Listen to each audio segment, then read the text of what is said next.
Hello everyone, today we are going to be looking at the LOCKLY Secure Pro lever.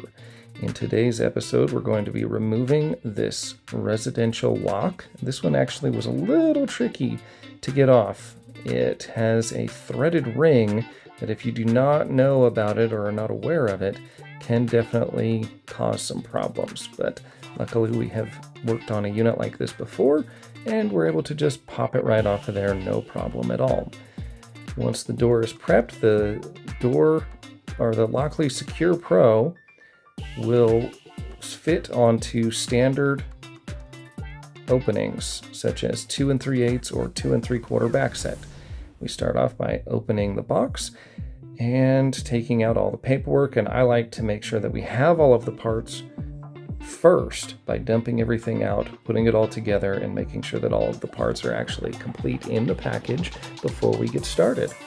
That ensures not having a problem mid-installation with not having all of the components. That also leaves an empty box for trash and for the old lock to go into, so you can stay nice and clean as you operate and as you go ahead and install the system. Slice the screw bag open, and now we're ready to go. There is a no drill option for this, and you can see you can add extra security by drilling the middle hole that goes through, and that would actually add a screw and a stud that goes all the way through the door up above, but it's not necessary.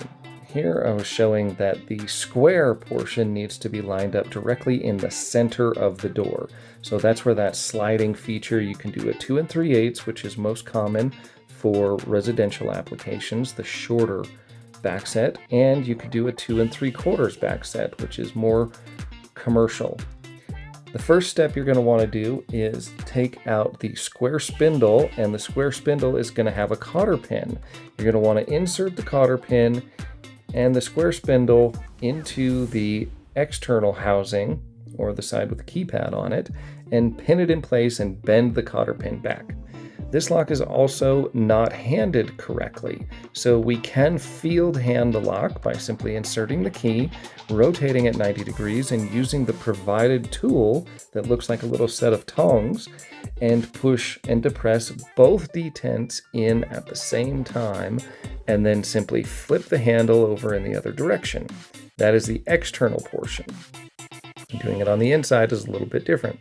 There are 2 pins that you just saw me put in. Those are not screws that I put in at first.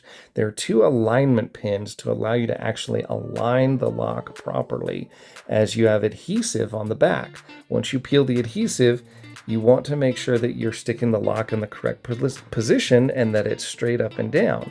So you use those alignment pins to hold the screw position while you do so, and then you take the pins out and you can insert the screws and attach the screws and install the screws like I'm doing now. Rehanding the internal portion of this lever lock is fairly easy as well, as long as you know what you're doing. You simply take the screw out of one side, flip the handle around, and then insert it on the other side, and your lock has been totally and completely rehanded.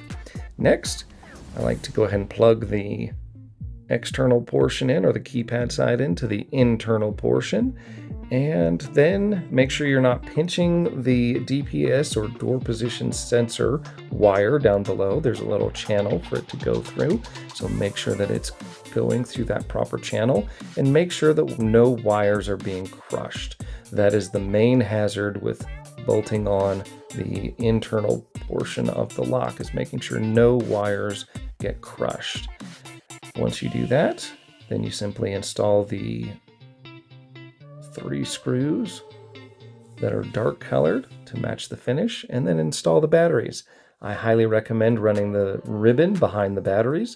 Once you put the last battery in, or rather before you put the last battery in, you should be holding the reset button so that it resets the lock, or the program button rather, so that it resets the lock, and then you can test it. 1 2 3 4 5 6 will be the standard factory default code, and then once you verify everything's working, I put the magnet on for the door position sensor on the inside of the door frame.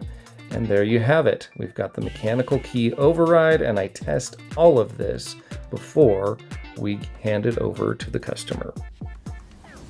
Lockly has made it so easy with so many different features to install a quality product that will last both in residential and commercial applications for both lever locks and deadbolts, and even hardwired access control systems. For more information, check out Lockly's website and your supplier for more information. Thank you for watching, and I highly recommend keeping your Lockly products in stock on the van, on the truck at all times, because I sell 80% of my Lockly product because we simply have it on the truck ready to go for the customer in their time of need. Thanks for watching.